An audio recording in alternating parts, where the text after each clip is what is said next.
YouTube ચેનલમાં આપનું સ્વાગત છે। જય શ્રી કૃષ્ણ। મિત્રો, આજે આપણે બનાવીએ છીએ લસણિયા સેવ। અને જો મિત્રો તમને મારા વિડીયો સારા લાગતા હોય તો લાઈક અને શેર જરૂરથી કરજો। અને હા મિત્રો, મારી ચેનલમાં નવા હોય અને હજી સુધી સબસ્ક્રાઈબ ના કર્યું હોય તો પ્લીઝ સબસ્ક્રાઈબ કરી દેજો। તો ચાલો બનાવીએ લસણિયા સેવ। તો મિત્રો, લસણિયા સેવ બનાવવા માટે મેં આ 10-12 કળી લસણની લીધેલી છે। આ સાફ કરી અને લીધેલી છે। તો હવે મિત્રો, આપણે પહેલાં આની પેસ્ટ બનાવી લેશું। આમાં લાલ મરચું પાવડર મિક્સ કરી અને આપણે પેસ્ટ બનાવવાની છે, જેથી આપણા ચણાના લોટમાં એકદમ સરસ સેટ થઈ જાય। તો પહેલાં આપણે આની પેસ્ટ બનાવી લેશું। તો મિત્રો, મેં આવી રીતે પેસ્ટ બનાવી લીધેલી છે। તો હવે આને આપણે સાઈડ ઉપર રાખી દઈશું। અને મિત્રો, મેં આ એક મોટો કપ, મેજર કપ મોટો જે છે એ મેં ચણાનો લોટ લીધેલો છે, એને એમાં આ ચારણામાં જવા દેશું। આપણે ચણાના લોટને ચારી લેવાનો છે। અને આ 2 ચમચી ચોખાનો લોટ લીધેલો છે। ચોખાનો લોટ નાખવાથી સેવ સરસ ક્રિસ્પી બનશે। અને એને બંનેને સાથે આપણે આવી રીતે ચારી લેવાનું છે। સેવ બનાવતી વખતે આપણે ચણાના લોટને ચારીને જ લેવાનો છે, જેથી આ નાની નાની આમાં ગાંઠો હોય તે બધી સરસ થઈ જાય અને લોટ બાંધવામાં સરળતા રહે અને આપણી સેવ પાડવામાં પણ સરળતા રહે।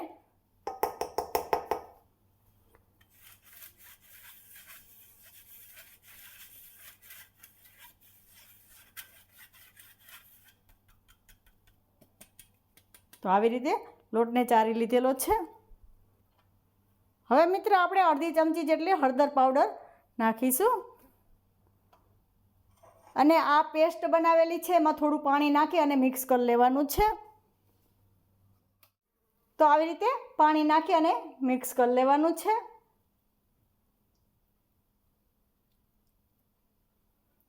હવે એને પણ એમાં જવા દેશું।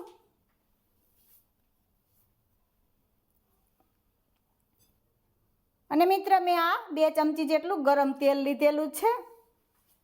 મેં સિંગ તેલ લીધેલું છે, તમે કોઈ પણ તેલ લઈ શકો છો। સ્વાદ પ્રમાણે આપણે નિમક નાખીશું।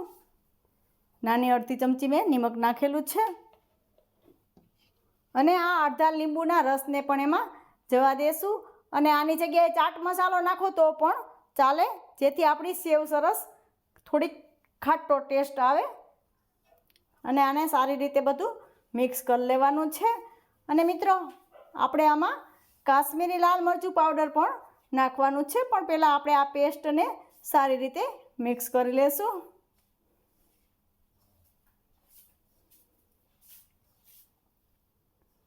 તો આવી રીતે આપણે પેસ્ટને મિક્સ કરી લીધેલી છે। આ 1 ચમચી કાશ્મીરી લાલ મરચું પાવડર નાખેલું છે, જેથી આપણી સેવનો કલર સરસ આવે। આવી રીતે બધું મિક્સ કરી લેશું। હવે આપણે આમાં જોઈએ એમ પાણી નાખીશું। આપણે આ લોટ થોડો ઢીલો રાખવાનો છે, વધારે કડક નથી બાંધવાનો। તો હવે આપણે આમાં પાણી નાખતા જશું અને લોટ આપણે બાંધી લેવાનો છે। આવી રીતે જોઈએ એમ પાણી નાખીશું।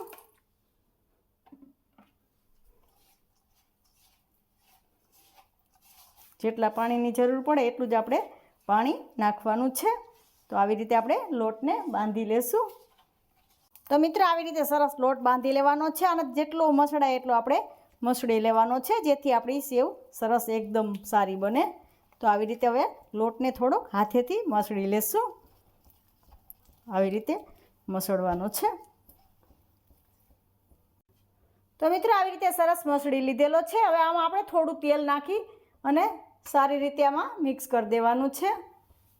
1 ચમચી જેટલું તેલ નાખેલું છે। અને આવી રીતે કરી લેવાનું છે।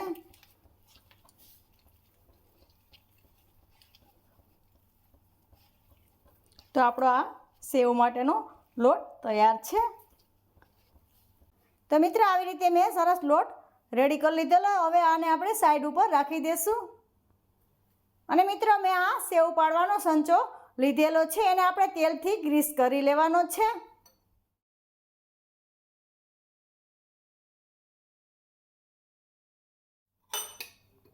આપણે આ ચકરીમાં પહેલાં તેલ લગાવી લેવાનું છે.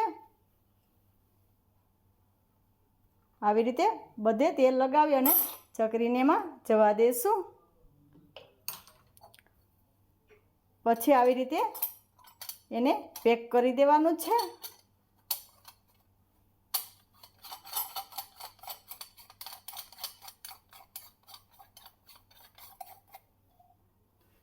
આ મેં નોર્મલ કાણાવાળી ચકરી લીધેલી છે.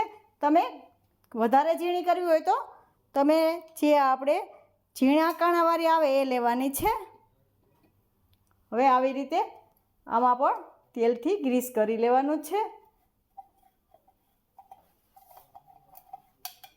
બધું સારી રીતે ગ્રીસ કરી લેવાનું છે તેલથી.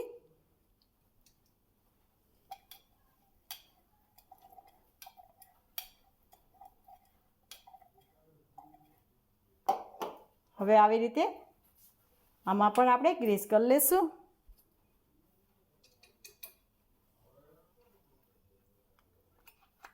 આવી રીતે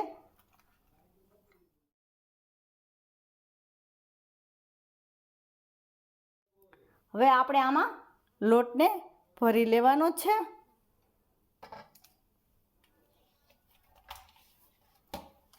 આવી રીતે એમાં જવા દેશું.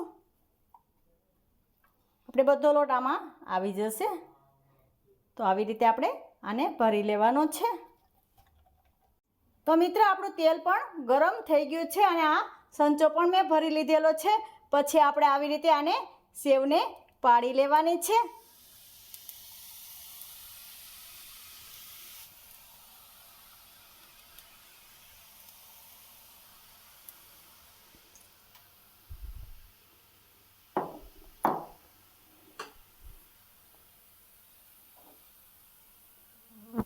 થોડી વાર માટે એને આવી રીતે થવા દેવાની છે. આને થતા વાર ના લાગે, જલ્દીથી થઈ જાય છે. પછી આપણે આવી રીતે એને પલટાવી લેશું. એકદમ સેવ ઉપર આવી જાય જલ્દીથી, એટલે આપણી સેવ તૈયાર થઈ ગઈ. તો હવે આપણે આ સેવને કાઢી લેશું અને આવી જ રીતે હવે બધી સેવ આપણે તૈયાર કરી લેશું. તો મિત્રો તૈયાર છે આપણે આ લસણિયા સેવ. અને મિત્રો તમને કેવી લાગી આ લસણિયા સેવની રેસીપી એ મને કોમેન્ટ બોક્સમાં જરૂરથી જણાવજો. અને આવી જ નવી નવી રેસીપીઓ જોવા માટે મારી ચેનલને સબસ્ક્રાઈબ કરવાનું બિલકુલ ના ભૂલતા. ફરી મળીશું એક નવી રેસીપી સાથે. ત્યાં સુધી જય શ્રી કૃષ્ણ.